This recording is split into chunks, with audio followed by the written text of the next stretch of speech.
Brother John entered the monastery of silence, and the abbot said to him, "Brother, this is a silent monastery.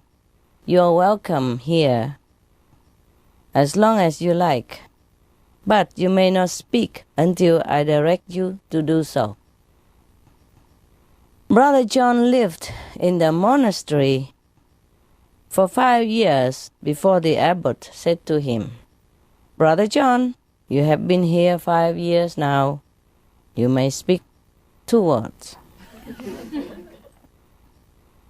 So Brother John said, "Ha, bed." "I'm sorry to hear that," the abbot said. "We will get you a better bed." Another 5 years passed by. Brother John was called by the abbot, and he said, "You may say another 2 words, Brother John." So Brother John said, "Cold food." Just like weird food, I would say here. And the abbot assured him that the food would be better in the future. On his 15th anniversary at the monastery, the abbot again called Brother John into his office. 2 words you might say today. Brother John said, "I quit." So the abbot said, "It'd probably be the best, because you've done nothing but complaining ever since you come here." Complain too much, huh? Complain too much. A man, again, went to the doctor and say, "Doctor, I keep thinking that I'm a moth." Doctor says, "You have come to the wrong place. A vet is what you need." The man says, "That's where I was going, but I saw your light on." A moth, you know? I love the light. Huh?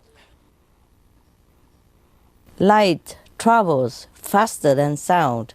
This is why some people appear bright until you hear them speak.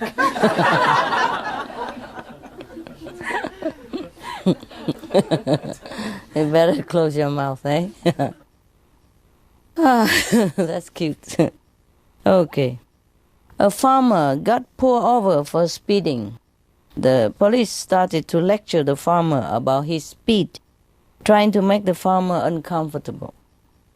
Finally, the police got around to writing out a ticket. And as he was doing that, he kept swatting at some flies that were buzzing around his head. The farmer said, "Having some problems with circle flies there, are you?" The police stopped writing the ticket and said, "Well, yeah. If that's what they are, I never heard of circle flies before." So the farmer says, "Well, circle flies are common on farms. Circle flies because they are almost always found circling around the back end of a horse." The police says, "Oh," and gave him the ticket. When he was about to leave, he turned back to the farmer and says, "Hey, wait a minute, are you trying to call me a horseback end?" The farmer says, "Oh no, officer, no, I have too much respect for the law." "That's a good thing," the police said, and head to his car. A minute later, getting into a muddy road, the farmer turned and said to the cop, the police, "But officer, it's hard to fool them flies though."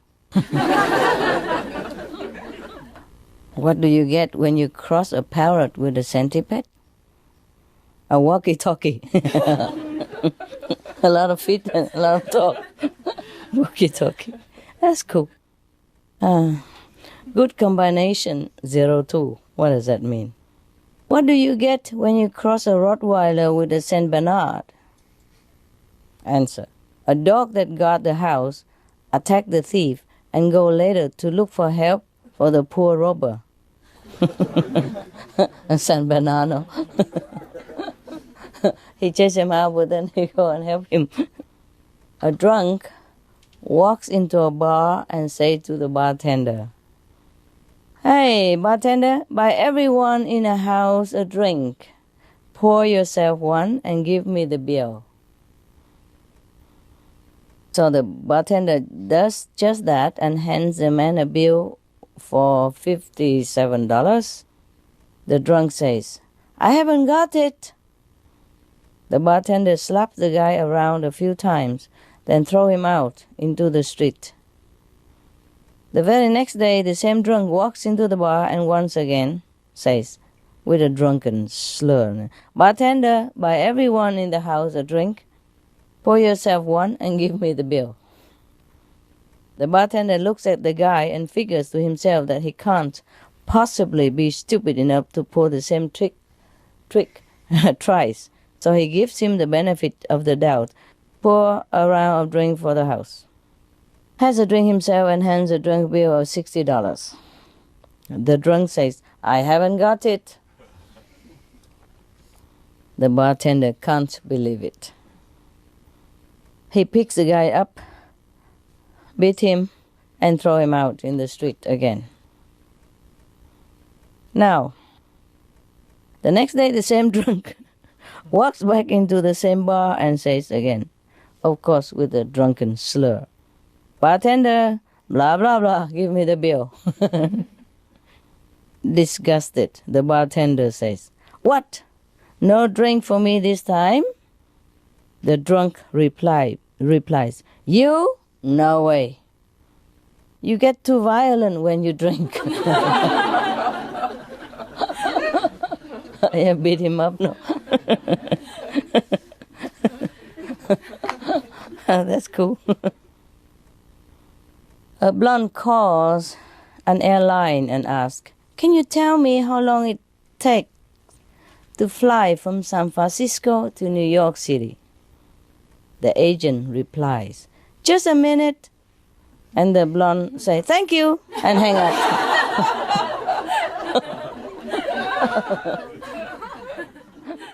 Four men were bragging about how smart their dogs are.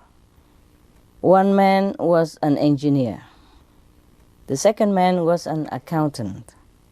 The third man was a chemist. And the fourth was a government worker. To show off, the engineer called to his dog,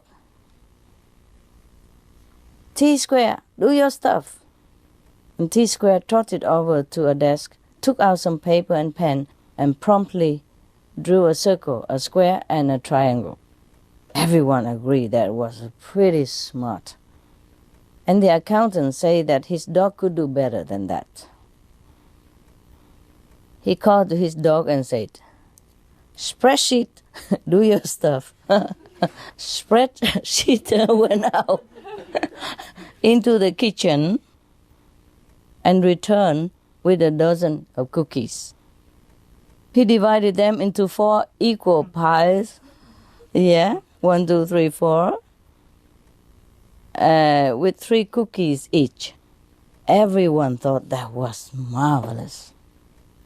The chemist said that his dog could do better still. He called to his dog and said, "Measure, do your stuff."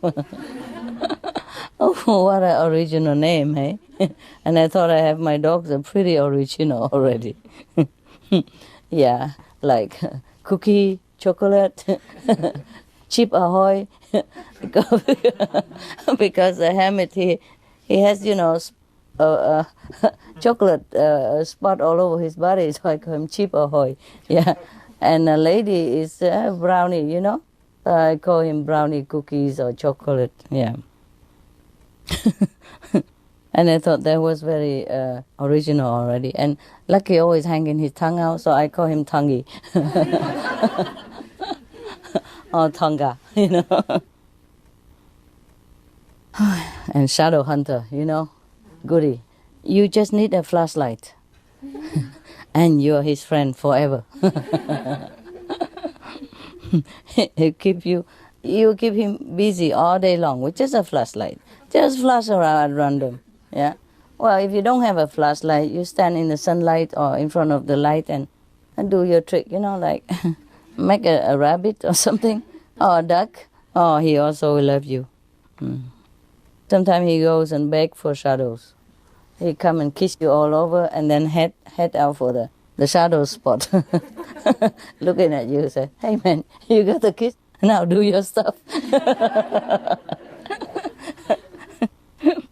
When he's desperate, he'll do that. Otherwise, he amuses himself by waiting for the shadow, because the leaves from the tree, yeah, or the door or window sometimes open a little bit, and the shadow, the reflection from the sun or the light will keep flashing on the floor, and he plays with that all day.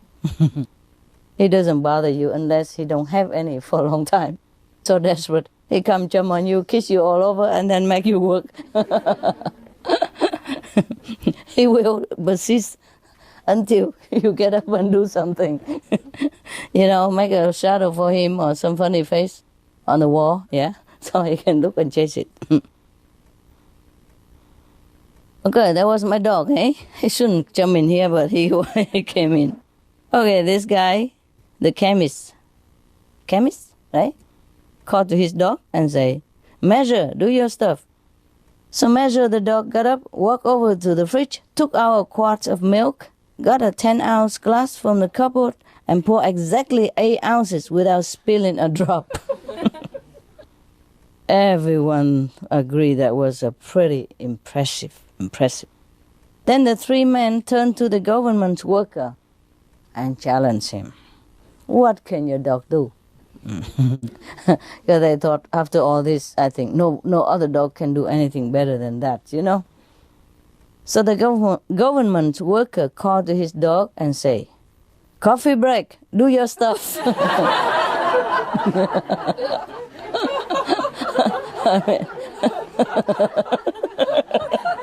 What else would you wish for, when you work in the office all day? That's very cute, huh? Coffee break, do your stuff. Now, coffee break, jump onto his feet, ate the cookies, drank the milk.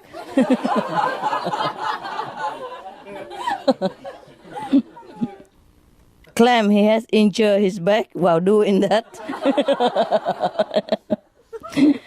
File a grievance report for unsafe working conditions, put in for workers' compensation, and went home for the rest of the day on sick leave. Oh, somebody really don't like office worker, huh? Okay. Now it's about Jesus now. Jesus and Satan have an argument as to who is the better programmer. Oh, they got into computer nowadays. This goes on for a few hours until they come to an agreement to hold a contest with God the Father as the judge. Wow. I'm sure who win already, right? They set themselves before their computers and begin. They are given the task and began to type furiously, lines of code streaming up the screen for several hours straight. Seconds before the end of the competition, a bolt of lightning strikes, taking out the electricity. Moments later, the power is restored, and God announces that the contest is over. He asks Satan to show what he has come up with. Satan indignantly protests, I have nothing. I lost it all when the power went out. Very well then, said God. Let us see if Jesus fares any better. Jesus enters a command and the screen comes to life with a vivid display, the voices of an angelic choir pour forth from the speakers. Satan was astonished. He stutters. But how? I lost everything. Yeah, Jesus' program is intact. How did he do it? So God chuckles. Satan, when you are going to learn Jesus saves.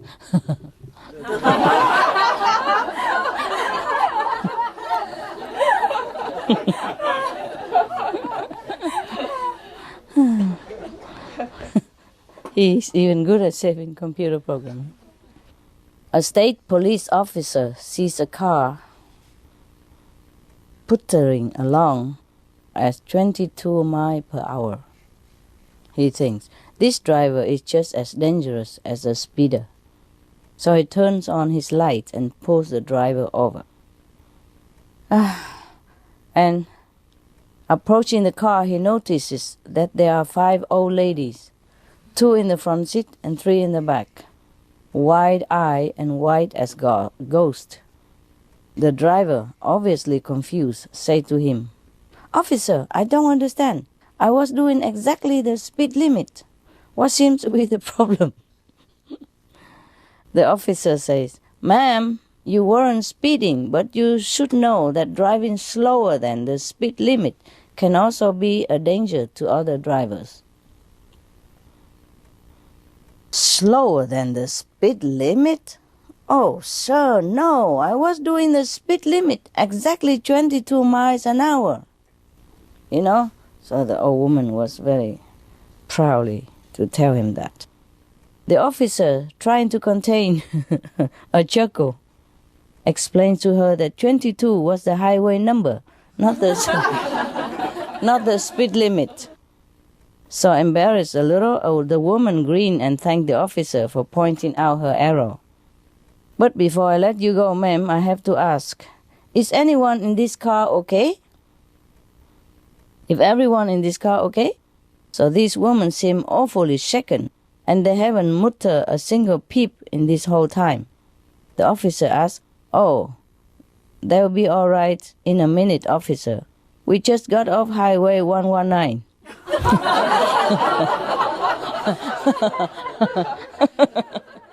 This one is called Bad Names. 3 brothers were walking through the wood. Their names were Trouble, Shut Up, and Be Quiet. Trouble got lost on the way back to Shut Up, and Be Quiet went to... So Shut Up and Be Quiet went to police officer for help to find their missing brother. "Excuse me, sir. We are looking for our brother. He got lost in the woods." "Okay," said the officer, taking out his note and pad and pen. "What are your names?" "Shut up and be quiet." They answered. "What?" The police officer shouted. "Shut up and be quiet." They repeat even louder. "Are you looking for trouble?" The officer was angry and yelling at them. "Yes, sir." This minister just had all of his remaining teeth pulled, and new dentures were being made. The first Sunday, he only preached 10 minutes. Probably 2/3, no? 3/3. The second Sunday, he preached only 20 minutes. But on the third Sunday, he preached 1 hour and 25 minutes. When asked about this by some of the congregation, he responded like this. "The first Sunday, my gums were so sore it hurt to talk. The second Sunday, my dentures were hurting a lot. The third Sunday, I accidentally grabbed my wife's dentures, and I couldn't stop talking." Jesus was walking around heaven, making sure that everyone was blissfully happy when he came across an old man sitting in the corner and crying bitterly. "Come on," said Jesus, "we can't have this. You are supposed to be happy here." So the old man weeping and saying, "I will never be happy here, because when I was on earth, I was a carpenter, and one day my son left and I never saw him again. So Jesus said, Dad? Is that you? So the man grabbed him, hugged him, and said, Pinocchio! A Jewish man complained to the police that he had been beaten up by 2 Irishmen. So when questioned, the Irishmen said that they had done it because the Jewish people had crucified Jesus. My God, talking about, long memory, good memory. The bewildered policeman said, but that was over 2,000 years ago, man. So the 2 Irish say, yeah, but we only heard about that last night.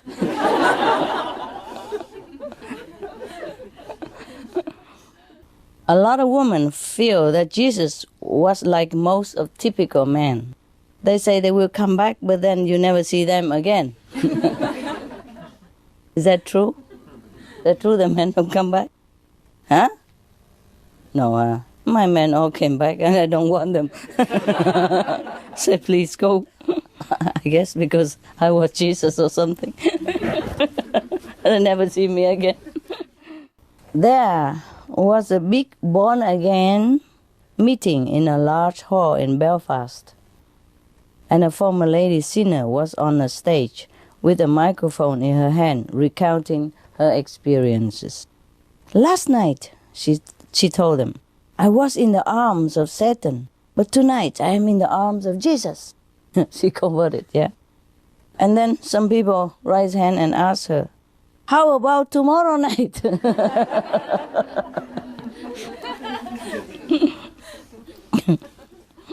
A Scotsman was on a visit to the Holy Land and took a trip to the Sea of Galilee, where Jesus walked on the water. How much for a return boat trip across the lake? He asked the boatman. The boatman said, $50. What? That's a heck of a fare, said the Scotsman. No wonder Jesus walked. Too expensive for the poor guy. We would walk too, right? My God, even airplane would cost so much sometimes. Now, there's a question for you here. Why did Mary and Joseph take Jesus with them to Jerusalem? Who knows? Come on, you're enlightened saint, man. Show me some IQ. Nobody know? To go to the temple. That's too serious, man. It's a joke here. Remember, this is a joke. Nobody knows? But this is funny. That's funny. Anybody knows? Huh? They couldn't find a babysitter. My God.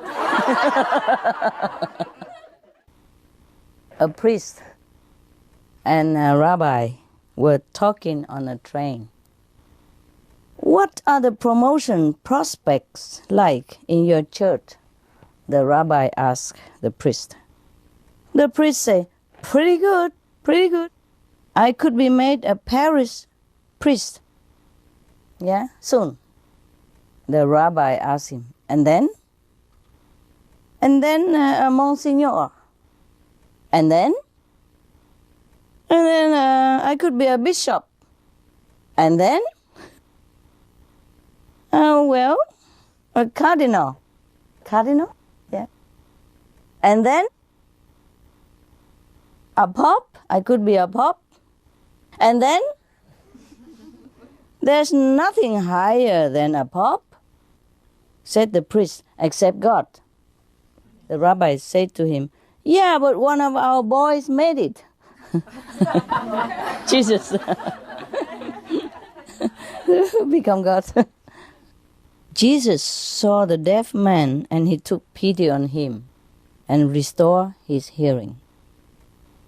Jesus saw the blind man and he took pity on him and restored his sight. And Jesus saw the crippled man and took pity on him and wanted to restore his ability. But the crippled man shouted, "Don't touch me! I have got a disability pension." Even Jesus couldn't beat that, huh? Some typical, huh? It's a joke, but it's typical, huh? Some human don't even want to go to heaven. The Pope was in the middle of an audience when a cardinal came and whispered in his ear, "Jesus is on the phone and wants to have a word with you." So the Pope rushed away to his private chamber and returned a few minutes to his pilgrims. "I have good news and bad news for you," he told them. There was Jesus on the phone, and he has just arrived on earth for the second coming. That was the good news. The bad news is that he was calling from Salt Lake City. I don't know why it's so funny. I guess don't care about Catholic Church, huh? He deserted them. They should say he's in Paris Center, no? Sorry about that. It's just a few miles from Vatican, no? Jesus, Mary, and Joseph were going about their daily work at their home in Nazareth, when suddenly Jesus ran inside into Joseph's carpenter shop and said, "Did you call me, Dad?" Joseph said, No, I just hit my thumb with the hammer again." Oh, Jesus. A little boy was asked by his religious teacher how he would recognize Jesus if he came back again today. "Easy," the little boy says. "He wears his heart outside his chest." You see all the photo, they paint Jesus with a heart outside. So the boy said, "Easy, I can recognize it." It's so funny. People are so naive, huh? If it was so easy, huh? Actually, in one of the magazine I read that they have found some, prediction from Jesus, you know? And one of the sentence says that they will not recognize me because I will come back as a woman. Yeah. But there has many, I don't know where it is anymore. I don't know if it's a trustworthy source of information. So, yeah, but that magazine has no interest in them to write this kind of thing, you know? Because they write many other predictions as well. Yeah. Not just about Jesus, huh? About other things. And one sentence about Jesus is like that, like, I will come back as a woman. He forgot to say high heel and all that. It make it easier for us folk to recognize, no? A man was behaving suspiciously near the gate of heaven. Yeah. First he went to the gate and then he walked away. And then he approached the gate and walked away again. And then he has kept doing that for a few times. And then St. Peter called for Jesus, who decided to confront the man. "Look, what are you playing at?" Jesus asked him. "Well," said the man, "you know I am dead." "I know I am dead. Now if somebody would please just tell the cardiac resuscitation team." Keep pushing him back to life. Come back out, in and out, in and out. A rabbi was worried that his son was about to be converted to Christianity, so he prayed fervently to God to prevent this from happening. Oh my God, pray to the same God. Please don't let him be converted to Christianity. My son wants to become a Christian. Please stop him, oh God. He prayed. The voice of God boomed back. What can I do? Look at my own son. Jesus was a Jew, no? And then he became a Christian. No? Why is Jesus so popular in Ireland? Irishman. No? You wouldn't know it. He was the first man who could turn water into wine. One of the greatest acts of forgiveness in the Gospels is that Peter became one of the disciples, despite the fact that Jesus has healed his mother-in-law. Horrible joke, I'm telling you. I don't know where he found all this joke. Poor mother-in-law. What has she done?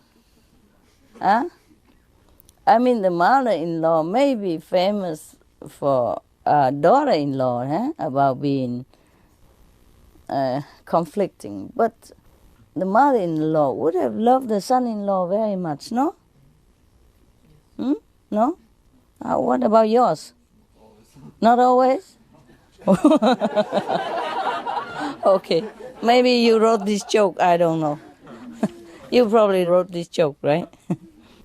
The Pope and the Cardinal were sitting in the Vatican drinking coffee when a young priest ran in and said, Jesus was visiting Earth and heading their way. The Pope headed for his typewriter and began writing a new encyclical. So the Cardinal asked him, what should I do? The Pope said to him, look busy. The boss is coming. That's bad, huh? As if they are not busy at all. Mary, the mother of Jesus, was heard saying, typical, you wait ages for a wise man to come, and then 3 come along altogether. One wise man only, they come 3 together. Mr. Cohen has his clothes shop in a difficult situation. On his left-hand side was a huge department store owned by a Catholic, and on his right-hand side was an equally big store owned by a Protestant. So he's in the middle, squeezed in between 2 shops, a little bit difficult to sell his clothes. When Easter came, both the Catholic and the Protestant shop owners display a huge sign which read, Jesus is risen. So they urged the shop of Mr. Cohen to do the same. So he displayed a huge sign which read like this, Jesus is risen, but Cohen's price remained the same. There was a sign on a Southern Evangelist church. It says, Jesus loves all denominations, but his favorite is the $100 bill. I don't know why.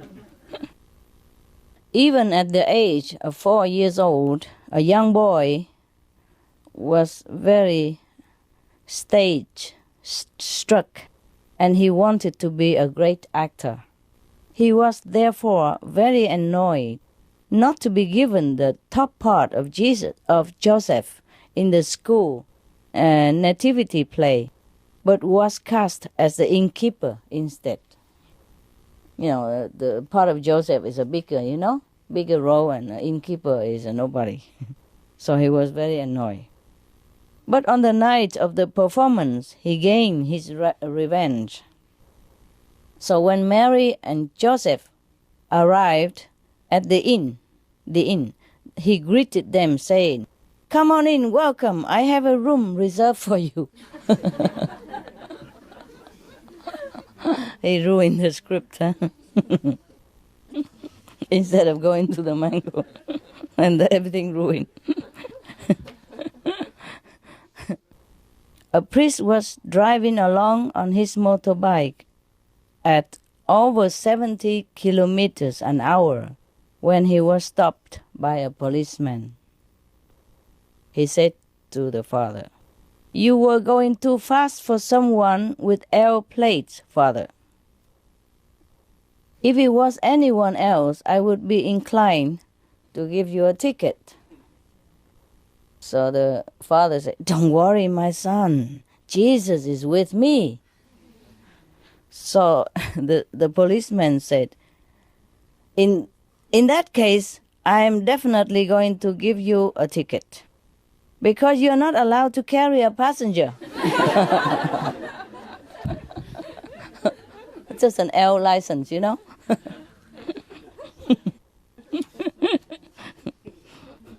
A mother gave her 2 boys an apple each, one big and one small. And one of the boys grabbed the big apple and gave the small one to his brother. So the mother remonstrated to him and said, Come, come, come. If you were Jesus, you would have taken the small apple and give the big one to your brother, no? Okay. The guy with the big apple looked at his brother and said, You can be Jesus.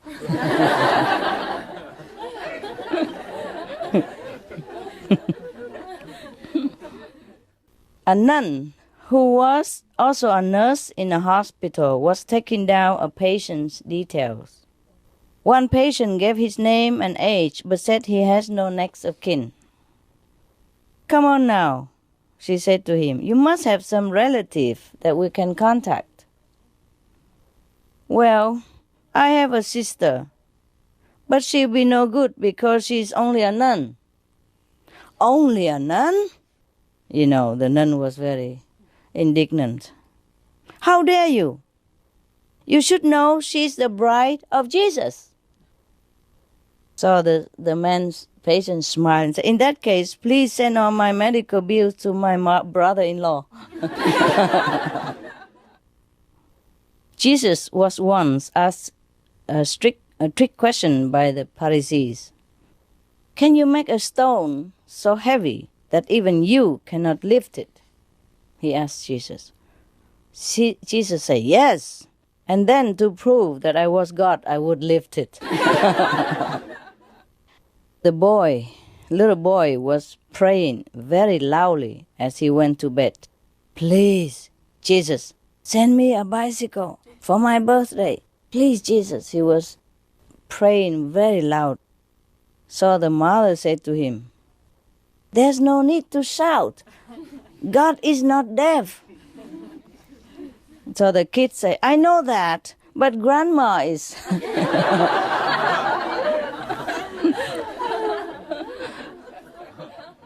There was an old woman praying very, very devoutly down below scaffolding.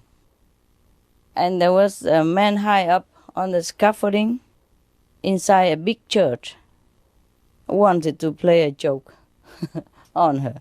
So he shouted down at her saying, Hello, this is Jesus speaking. But the lady did not stir. And again, very loud, he said, Hello, this is Jesus speaking. Again, there's no reaction. So finally he shouted with all his power, Hello, this is Jesus speaking. But the woman didn't even lift her head. But she said, Be quiet, I'm speaking to your mother. This man was very ugly. So he prayed to Jesus. He prayed to Jesus to send him some money for plastic surgery. Right enough, he won a huge amount in the lottery and had his plastic surgery. But just a few days later, he died. While wandering around heaven, he met Jesus and asked him, Why didn't you give me some time to enjoy my new good look? Jesus said, I'm sorry, I just didn't recognize you. If it had been 3 wise women who visited Jesus in Jerusalem instead of 3 wise men, what would have happened that makes a more difference, yeah? Or make a big difference or not? Okay, the answer is, well, they would have asked for directions. That's number 1. Number 2, they would have arrived on time. Number 3, they would have helped deliver the baby. Jesus, yeah. Number 4, they would have cleaned the stable.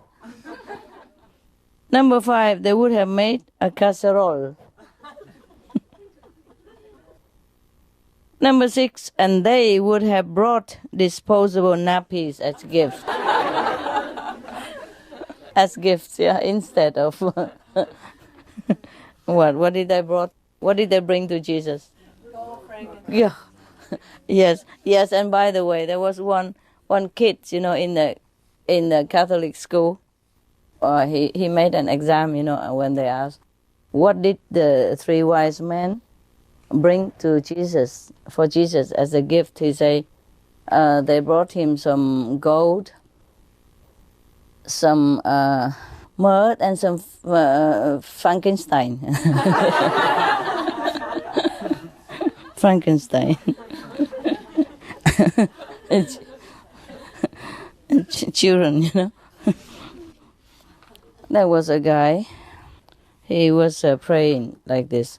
Dear Jesus, it's a day prayer. Dear Jesus, you should be proud of me so far today because I haven't gossiped or lost my temper. I haven't stolen anything. I haven't been greedy, nasty, or selfish, or lusted after anything or anybody. Now, in a few minutes, I'm going to get out of bed. And after that, I'm probably going to need all the help you can send me. Amen. A Scottish preacher was preaching his favorite words of Jesus from the pulpit. Quote, and the sinners, he thundered, will be cast into exterior darkness, where there will be weeping and gnashing of teeth.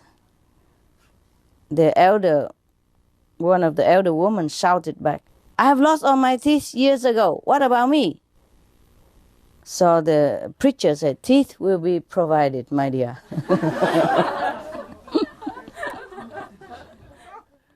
This is a rhyme.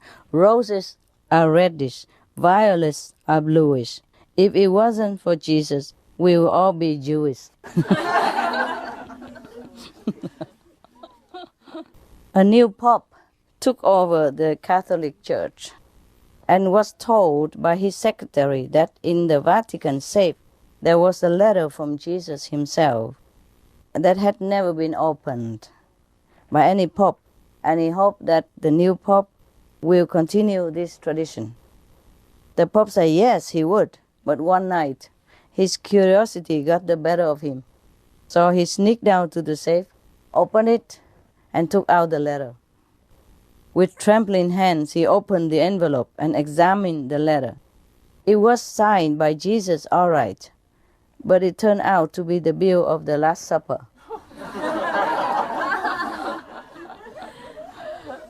A woman who was very strong believer in Jesus was about to go on an urgent drive when she locked her keys in the car. So she prayed to Jesus to send help. And right away, the first man passing by was able to help her to open the car. She shouted, praise be to Jesus for sending me such a nice man. And then the guy growled at her, I'm not a nice man, lady. I just got out of the jail a few hours ago after doing 10 years for car theft. So to say the woman, praise be to Jesus for sending me a professional. If Jesus were alive today, and many people believe he is, would he be handing out buttons with the slogan like this? What part of thou shalt not don't you understand? Got it, yeah? Yeah, many thou shalt not, they do it all anyway. That's what it is. I agree with that. A little girl was asked in religious class in school why Jesus in the Lord's Prayer had told us to ask for our daily bread. Anybody knows? Can you guess? Because they would have it fresh every day.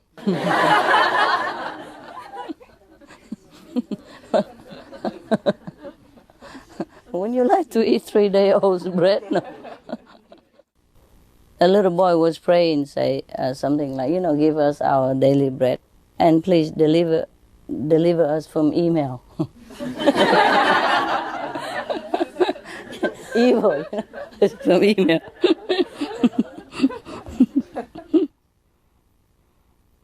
At a religious class, the little girl was asked if she knew what she knew about Good Friday. So the girl answered, he was the good fellow who did all the work for Robinson Crusoe. Friday. Yeah, you know, right? You like it? A curious little child asked her father, is Jesus everywhere? Yes, love. The father smiled and answered her. Is Jesus also in my friend Shirley's back garden?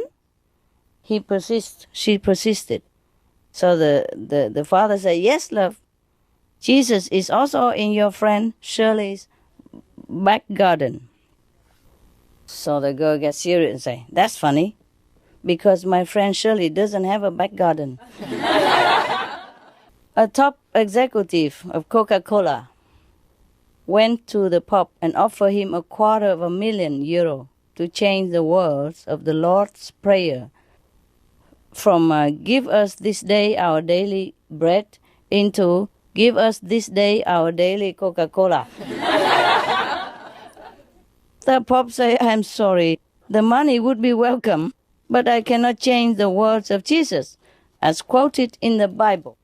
The executive come back a week later and increase the offer to €500,000. So the Pope saying, sorry, my son, I can't do it. The answer is still no. Finally, the executive offers €1,000,000 to the Pope and saying, please take it and change it. It's a lot of money, yeah. So the Pope said, it is not in my power to do what you ask. I cannot discuss this any further. So the executive left the Vatican and said to his, nearby PA, I wonder how much the bread business people are paying him.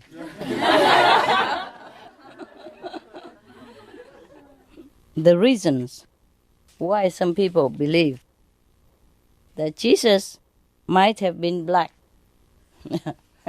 Or the chocolate, listen well. Because, number one, he called everybody brother. Number two, he liked gospel. Another reason that people believe that Jesus might have been Irish. Number one, because he lived with his parents until he was 30. I don't know why. Is that so? Or the Irish live with his parents? Wow, it's very green, no? Save a lot of money, trouble. Number two, he believed his mother was a virgin. Number three, his mother believed he was God. Oh, no. Oh, that's not too good. Okay. And some people believe Jesus might have been a Californian. Because number one, he had long hair. The hippie. Number two, he was always in sandals or barefoot. Number three, he founded a new religion. All this happened in California, I guess. Okay. Some people believe Jesus might have been Italian because he moved his hands about when he talked.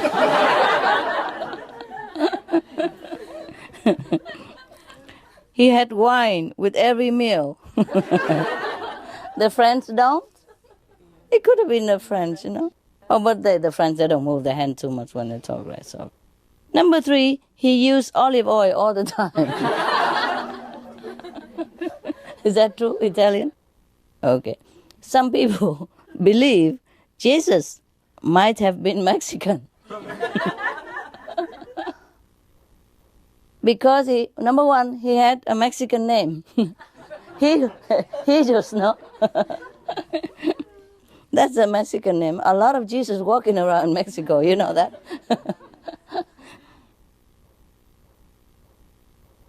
Number 2, he never had a steady job. Oh, why is that? Number 3, he loved telling stories. Is that typical Mexican? Yeah?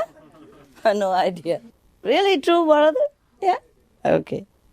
Some people believed even that Jesus might have been a woman. Yeah. Number 1, he had to feed a crowd of 5,000 at a moment's notice when there was very little food available. Number 2, because he kept trying to get a message across to a bunch of men who just didn't get it.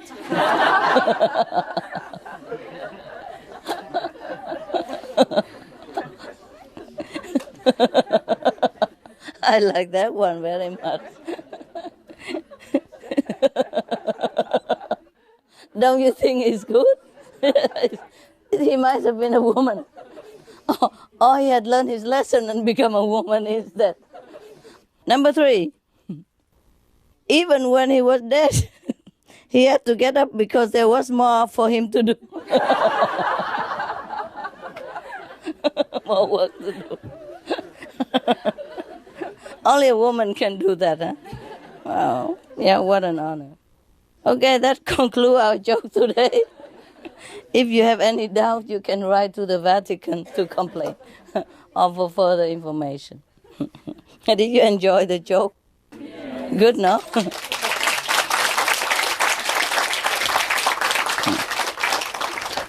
Thanks to the people who collected them. Jokes are very good for us, eh? Good, no? Yeah. We all rely on women, it's true, huh? Yeah. Hey, you guys have a rest a little bit, have a fresh air and come back, okay? Go laugh yourself, silly.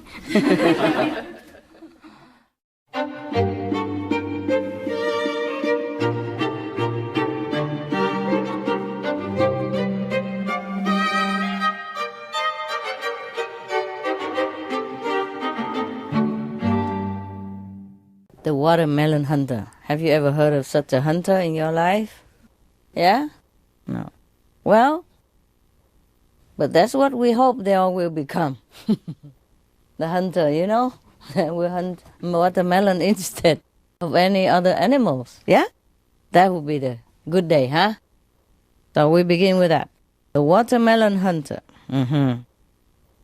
Once upon a time, there was a man who strayed from his own country into the world known as the land of fools.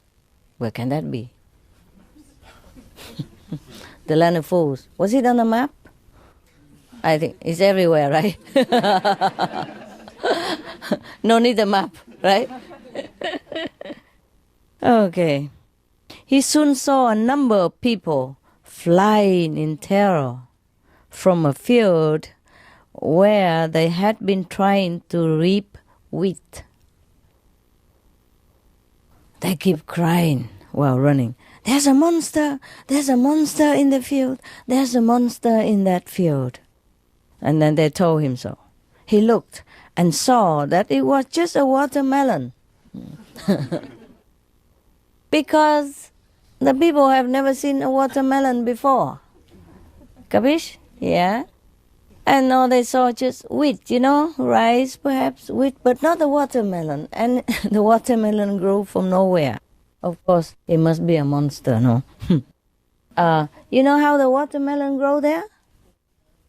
How? In a field of wheat, how can a watermelon grow? Tell me. Tell me, all the wise men. Jesus had only 3 wise men, and I have so many here. Huh?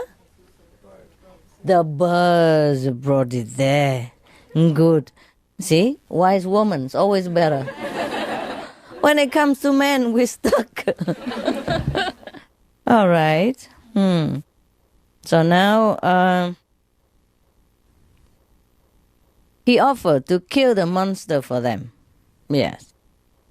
So when he had cut the melon from its stalk, he took a slice and began to eat it. What else would you do with a watermelon, right? The people became even more terrified of him than of the monster melon. So they use, pitchforks, sticks, and all kind of things to beat him up and throw him out of the village. Yeah. Because they were so worried that in the future he might kill and eat them too. If he could kill a demon and eat like that, what about human, right? Okay, here he left. And another time, another man visited that village again. And also he strayed into the land of fools. Fools, right? Stupid, right? Okay. And the same thing started to happen to him. But instead of offering to help them with the monster, he also agreed with them that it must be dangerous. A melon monster is dangerous.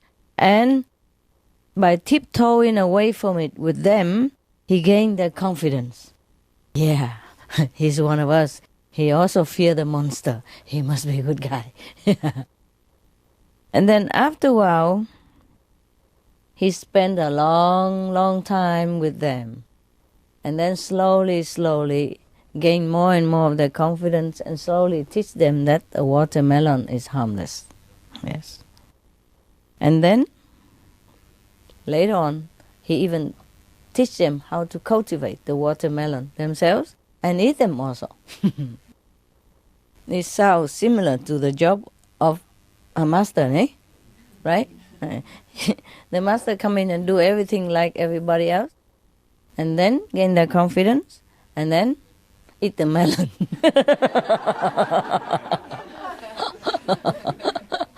What else you want the master to do? What would you do if you are in the land of the fools? Huh? What would you do with a monster like that?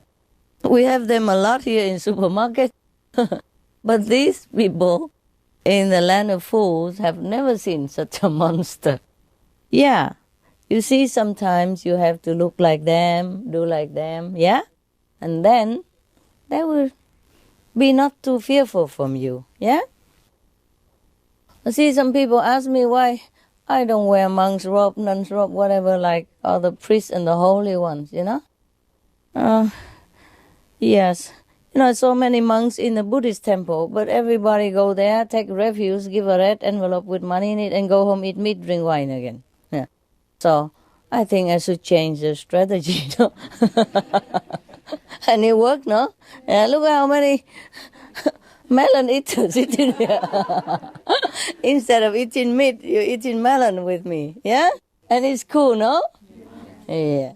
So it doesn't matter what I have to do as long as my job is done, yeah?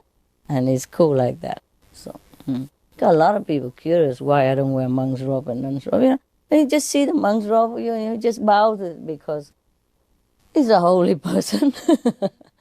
And you just feel, okay, only him can do it, because he's holy. He stay in the temple and he wear patch robe, like the monks, they wear the robe with patching everywhere. Yeah. So he's holy. And we normal people can never do that. So might just well go bow to him, steal whatever merit he has, take it home with an apple, and then, okay, carry on, usual work. Understand me? So many monks in the temple.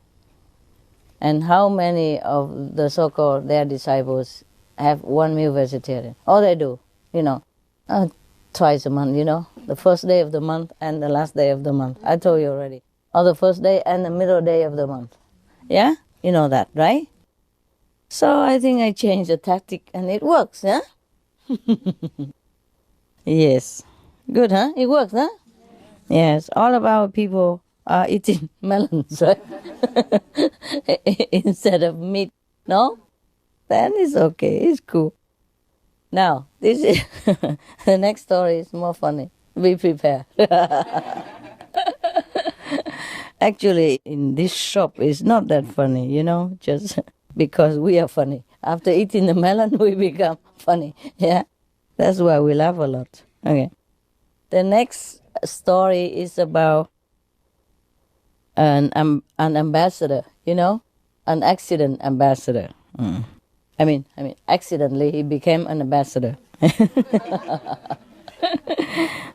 This concerning Mullah Nasruddin. You know that guy, right? A lot of laugh about him always. Here's another laugh about him.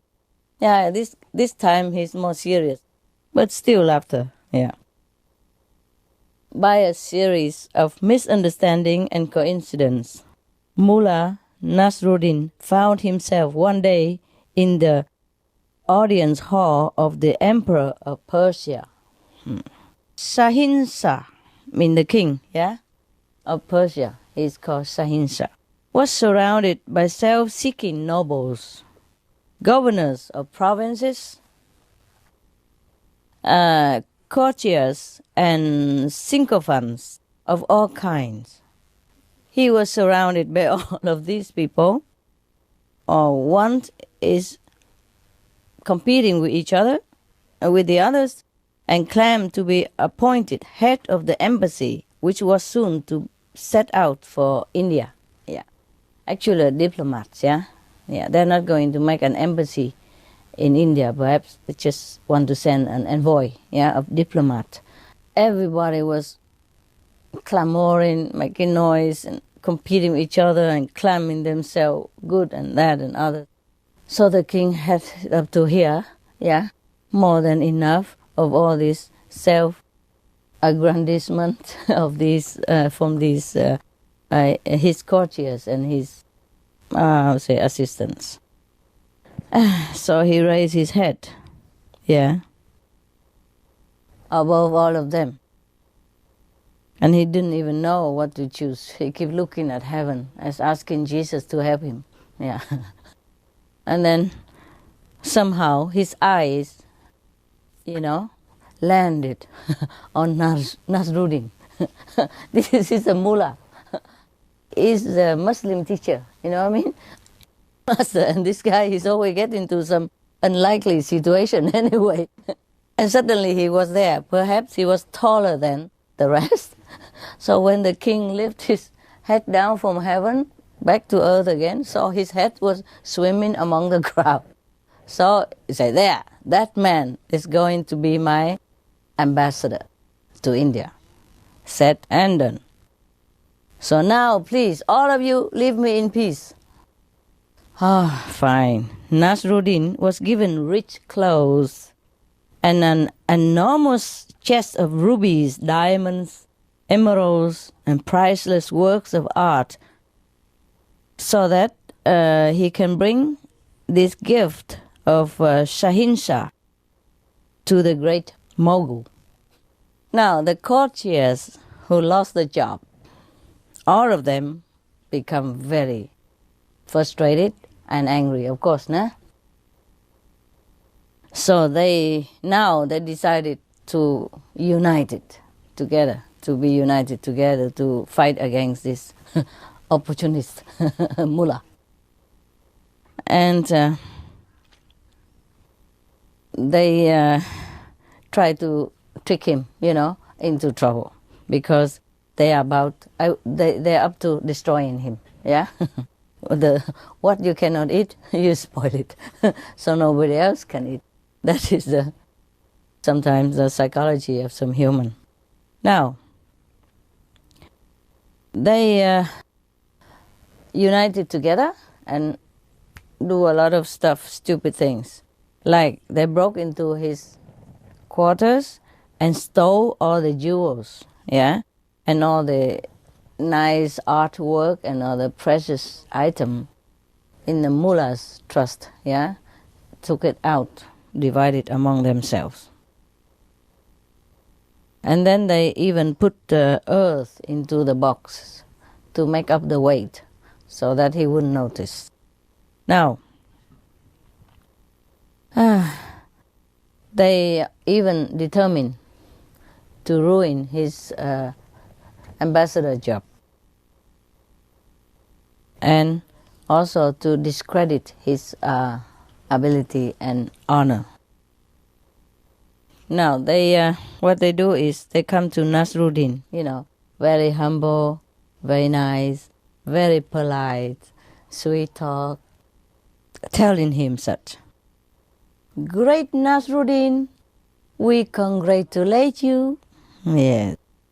What the fountain of wisdom, peacock of the world, has ordered must be the essence of all wisdom. We therefore hail you. But there are just a couple of points upon which we may be able to advise you, accustomed as we are to the behavior of diplomatic emissaries. They're going to tell him some tricks, ruin him. Do you know what the fountain of wisdom, peacock of the world means? Apart from the dictionary word? They address the king first, yeah? They also call him the full moon, or the presence, God, even, or God, rep, the PR of God, So Nasruddin thought they are very nice people, so happy to have such colleagues. So he said, of course, please, I will be grateful if you tell me. Yes, I'm new to the job. Of course, he has never done this before. As God would have had it, Some people just have it by, getting the job out of nowhere. Now, say the chief of this group. The first thing is that you must be humble, they told Nasruddin, in order to prove how modest you are. Therefore, you should not show any sign of self-importance. When you reach India, you must enter as many mosques as you can and make collections for yourself. Take money from the mosque. Understand? He's going to a Muslim country and they tell him to go to every mosque and ask everybody to donate to him. This is exactly opposite of what the king of Persia wanted him to do. You know that? But the king of Persia have never told him this because he would never expect him to go and collect money in the mosque as an ambassador, no? You wouldn't even do that, no? Okay. So that's how they told him. And besides, the king of Persia would want his ambassador to represent him, with dignity and some power, noticeable to the king of India. Because the king of India at that time wanted to occupy Persia, So the embassy from Persia must show some power, some dignity, some confidence, And here they advise him to be humble, to be nobody, and to go collect money from the mosque, which not even a Muslim clergy do that. The Nasruddin know nothing at all. Say, oh, yes, I will do all that. Thank you so much. And then they even continue. The second thing is that you must observe court etiquette in the country to which you are accredited. This will mean that you will refer to the great mogul as the full moon,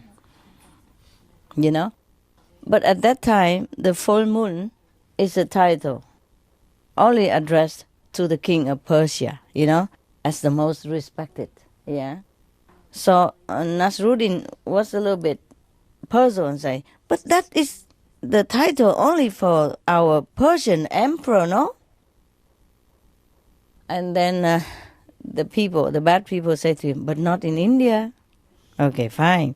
So Nasruddin listened to all this advice and went to India, set out for India. The Persian emperor told him as they took leave, be careful, Nasruddin. Adhere to the etiquette. For the Mughal is a mighty emperor, and we must impress him while not affronting him in any way. Wow, that's a difficult job, eh? Impress him but not offended him. Wow, that's difficult. Can you do it? Any of you? Sure, huh? Recite the 5 names. Eat the vegetarian, give him the AL leaflet. So Nasruddin said to the king, I'm well prepared, Your Majesty. Yeah. Rest at peace. I will do my job to represent our country well. So, as soon as he entered the territory of India, Nasruddin went into a mosque and mounted to the pulpit right away. Oh, people, please give all donation to me.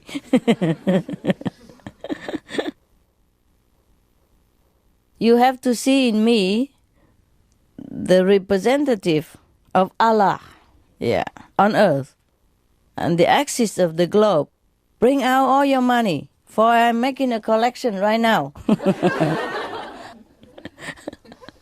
And this he kept repeating in every single mosque in the country before he even reached Delhi, the capital. He collected a great deal of money. And the counselors had said to him before, do whatever you want with it. For it is the product of intuitive growth and bestowal. And as much is used will create its own demand.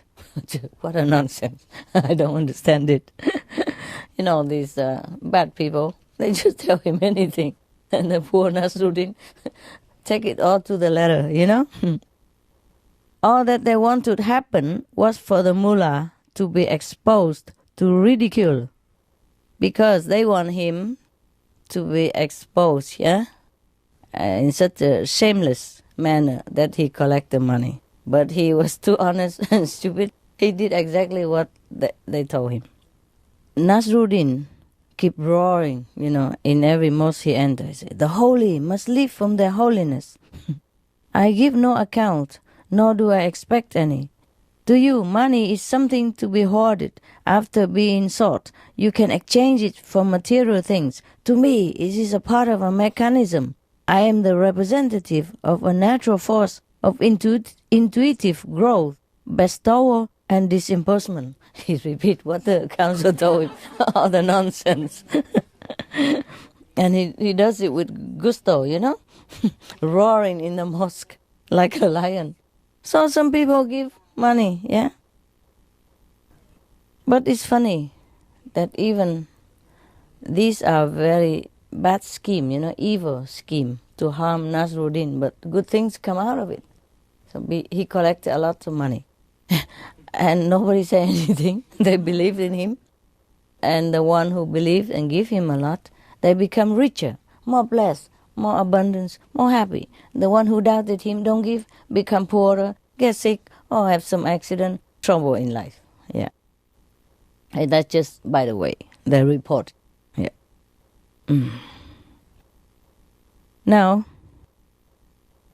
sitting on the peacock throne, in the old time they used all kind of things, peacock, lotus, full moon. Why don't call themselves full sun instead, nah? It's even brighter, no? Why bother to be the moon? It's nice they use this romantic word to call this throne of the emperor. Even now, the Japanese still call the throne of the emperor the chrysanthemum throne, And the Buddha throne is supposed to be a lotus throne, I don't know what I'm sitting on. I keep slipping down because it go somehow this way. Okay. So, on the peacock throne, the emperor at Delhi studied the reports which courtiers were daily bringing him about Nasruddin behavior. They're describing the Persian ambassador's activities daily. He's doing every day, going to the mosque, collect money. What an ambassador, huh? At first, he could make no sense out of them. Then he called his council together. He said, "Gentlemen, this Nasruddin must indeed be a saint or a divinely guided one. Who ever heard of anyone else violating the principle that one does not seek money without a plausible reason?" He don't say any reason. Remember? Lest a wrong interpretation be placed upon one's motives. So he must be a saint. That's what he think. Yeah. Because he does such a crazy thing, so he couldn't be so stupid, so he must be a saint. So the courtiers in our council tell the king, "May your shadow never grow less." Wow. So polite. "Oh, infinite extension of our wisdom." They address the king. "We agree, Your Majesty. If there are men like this in Persia, we must beware, for their moral ascendancy over our materialistic outlook is obvious." I mean, they are much better than us, more moral or more superior in a different way. Then a runner arrived from Persia with a secret letter in which the Moguls' spies at the imperial court reports. They report they have spies in Persia, and they bring him a letter now. It's read like this: "Mullah Nasruddin is a man of no consequence in Persia." I mean, he's nobody. Yeah. "We don't know why the king chose him to be ambassador. He was just picked at random. We cannot understand the reason for the Shahinshahs not being more selective." I mean, don't understand why the king has picked him as ambassador. The Mogul called his council together again. "Incomparable birds of paradise," he called them. Well, so they're very polite to each other, no? "What would you call me?" He told them, "A thought has manifested itself to me. The Persian emperor has chosen a man at random to represent his whole nation. This may mean that he is so confident of the consistent quality of his people that for him anyone at all is qualified to undertake the delicate task of an ambassador to the sublime court of Delhi." Something turned out, bad turn become good. It's because of Nasruddin. He always has luck. The king of India continue. "This may mean that also the degree of perfection attained, the amazingly infallible intuitive powers cultivated among the Persian. So we must reconsider our desire to invade this country. For such a people could easily engulf our arms. Their society is organized on a different basis from our own." I mean, he's scared now. Yeah. If you, the Persian people, if just anybody can become an ambassador like that, then the whole Persia is an amazing country. We should never invade them at all. Shouldn't even think about it. He wanted to, but now he reconsider. So the Indian nobles cry, "You are right, superlative warrior on the frontiers." Yeah, another name for him. Oh my God, all this name. At length, Nasruddin arrived in Delhi. he was riding his old donkey. You know him, him and the donkey, and was followed by his escort, weighed down by the sacks of money which he had collected in the mosque. The treasure chest was mounted on an elephant. Such was its size and weight, full of earth in there. Nasruddin was met by the master of ceremonies at the gate of Delhi. The emperor was seated with his nobles in an immense courtyard, reception hall of the ambassadors. This courtyard entrance was arranged so that it's very low, so that whoever goes through that, before seeing the king, they have to dismount from the horse, and indicate already like supplication, inferior. Give them already inferior complex for the king sit on the ninth level of the throne. Okay, but because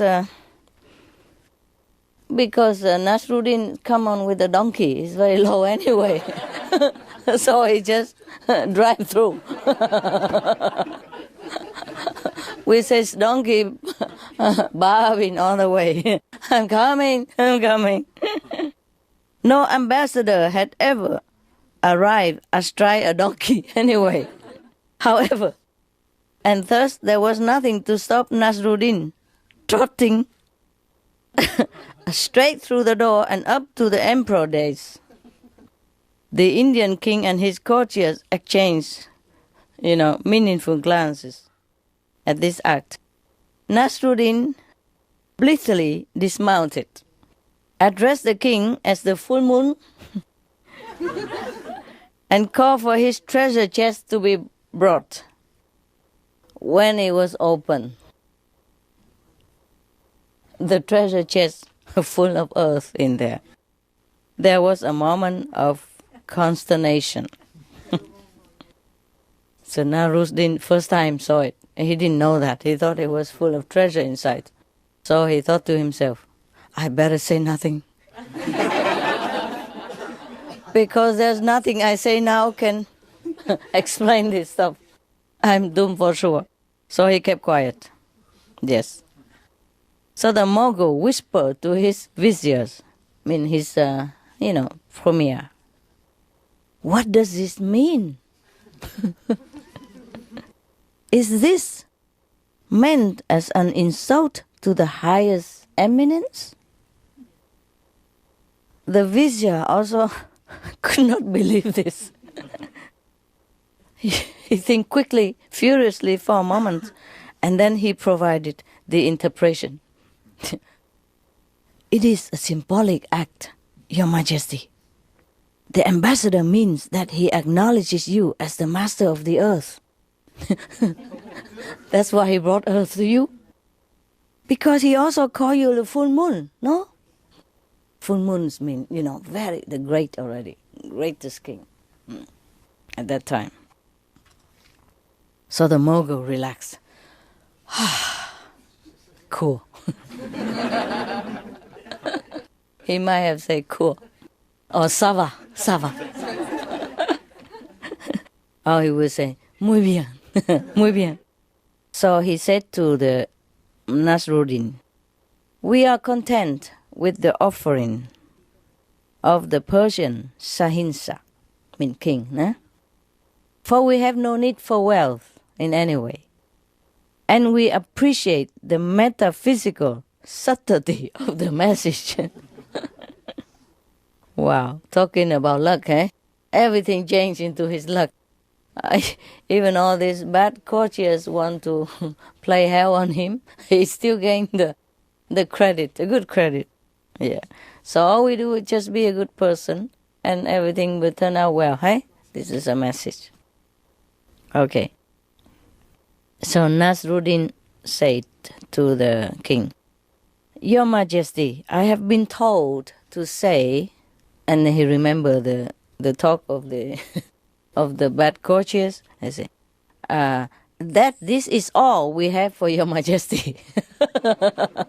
Do you understand? This is supposed to be a provoking sentence, yeah? Bring in just a handful of soy and this is all we give to you. Yes.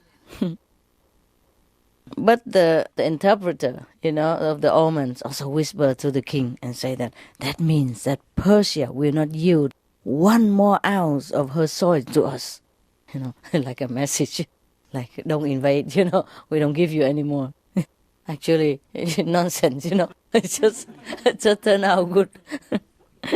Because Nasruddin is good luck, no? So the king will say to Nasruddin smilingly, he said, "Tell your master that we understand. But there is one point. If I am the full moon, what is the Persian emperor?" So Nasruddin automatically say, he's a new moon.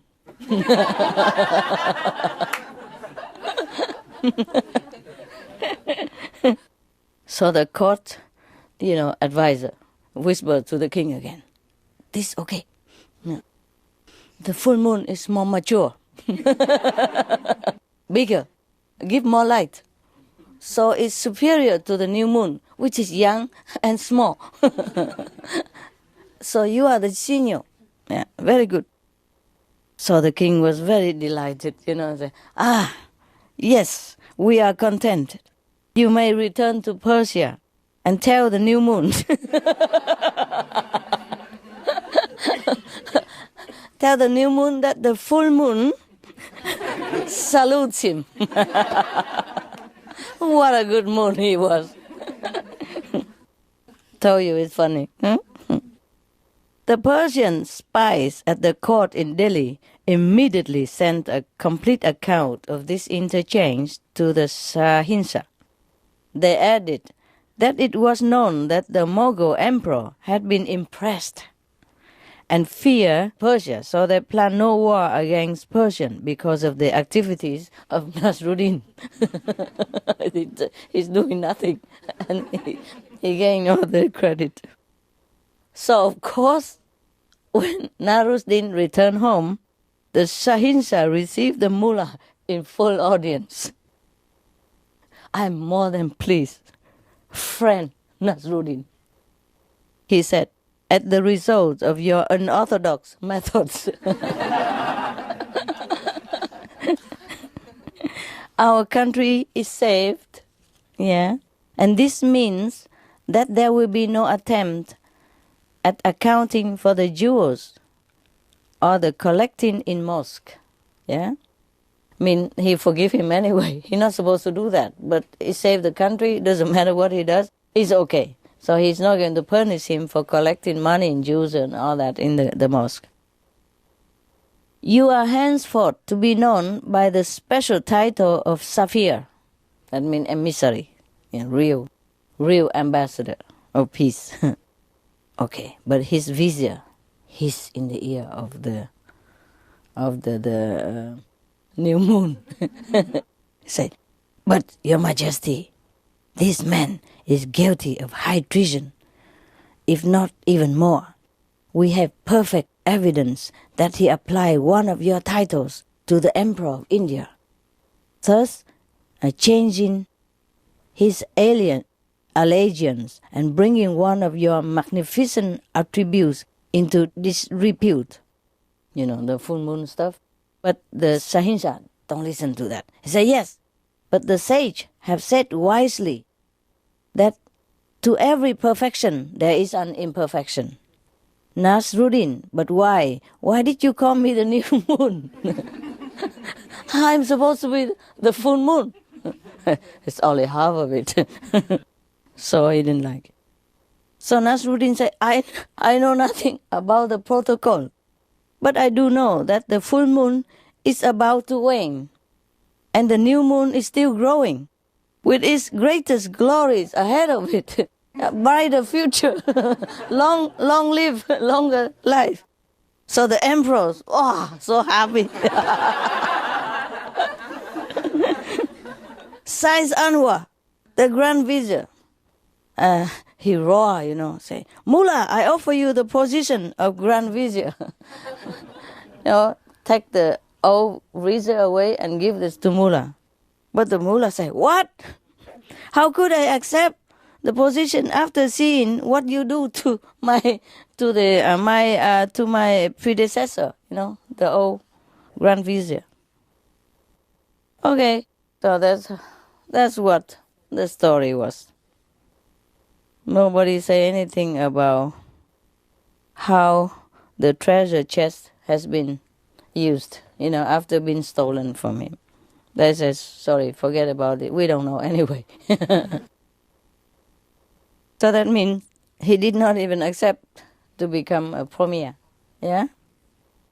And I don't know where he goes next. He probably goes somewhere, do something else, like buy a lot of chili and eat it.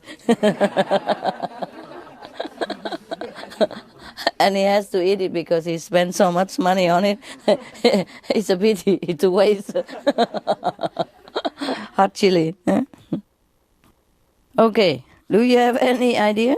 Any comments on this story? Don't keep shaking your head. It's become a habit. It's always like this. Oh, yeah, that's right, yeah. Full rush in where the wise fear to tread, yeah?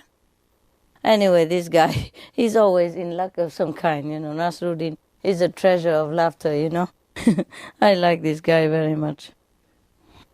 Okay, guys. Now you can go to sleep. Or you want another story?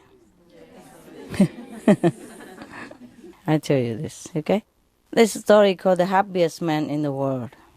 I remember telling this story somehow, but it's look different here.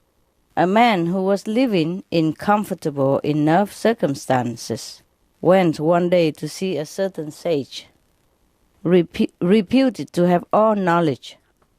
So this man said to the sage, "Great sage, I have no material problems, and yet I am always unsettled. For years I have tried to be happy, to find an answer to my inner thoughts, to come to terms with the world. Please advise me as to how I can be cured of these maladies." The sage answered, "My friend, what is hidden to some is apparent to others. Again, what is apparent to some is hidden to others. I have the answer to your ailment, though it is no ordinary medication. You must set out on your travels, seeking the happiest man in the world. As soon as you find him, you must ask him for his shirt and put it on yourself." The seeker thereupon restlessly started looking for happy men. One after another, he found them and questioned them. Again and again they said, "Yes, I am happy, but there is one happier than me." After traveling through one country after another for many, many days, he found a wood in which everyone said lived the happiest man in the world. He heard the sound of laughter coming from among the trees.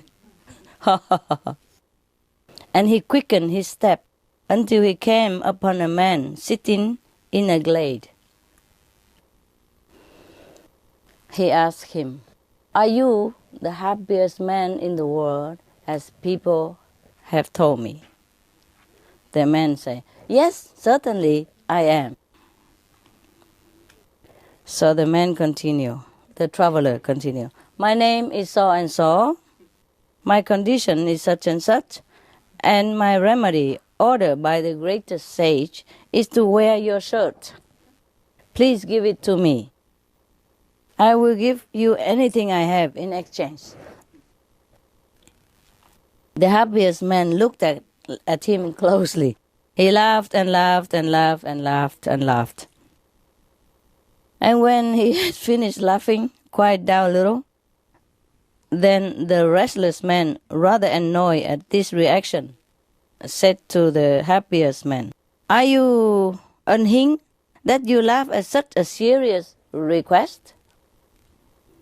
Said the happiest man, "Perhaps, but if you had only taken the trouble to look, you would have seen that I do not possess a shirt."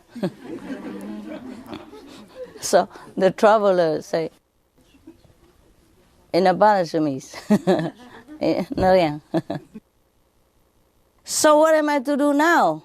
I travel all this way for a shirt and you say you don't have a shirt." You should have called and asked first, no?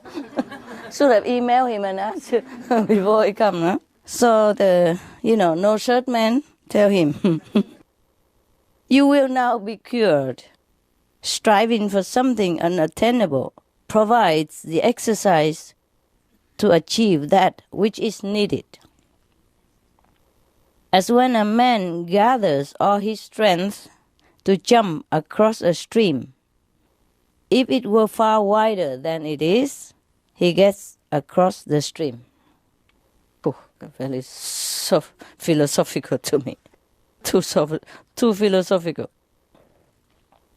The happiest man in the world then took off the turban, whose end had concealed his face. The restless man saw that he was none other than the great sage who had originally advised him to seek for the happiest man. Oh, he was very puzzled and asked, "But why did you not tell me all this years ago when I came to see you in the first place?" The sage told him, "Because you were not ready to understand then. You needed certain experiences, and they had to be given to you in a manner which would ensure that you went through them." Okay, got the lesson, yeah? Yeah, maybe sometimes we look for things that is right in front of our nose. The sage, who's supposed to be the happiest man on earth, he has no shirt anyway. And maybe that's why he's happy. But in the beginning, if the restless man were to be told like that, he probably wouldn't listen. Huh? So after traveling far and wide and couldn't even find it, yeah, then probably his mind is already tired enough to listen to some sense. Yeah, that's why. That's what I think. This book have many nice story. Okay, I let you go rest, okay? Meditate, all right? Thank you, and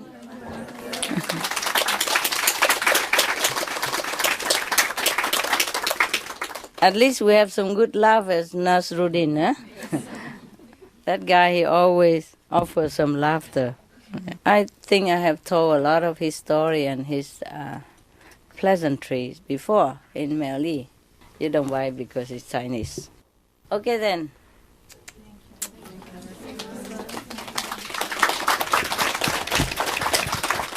My beloved new moons. Please sit and meditate. I will meditate over there, okay? Thanks for listening.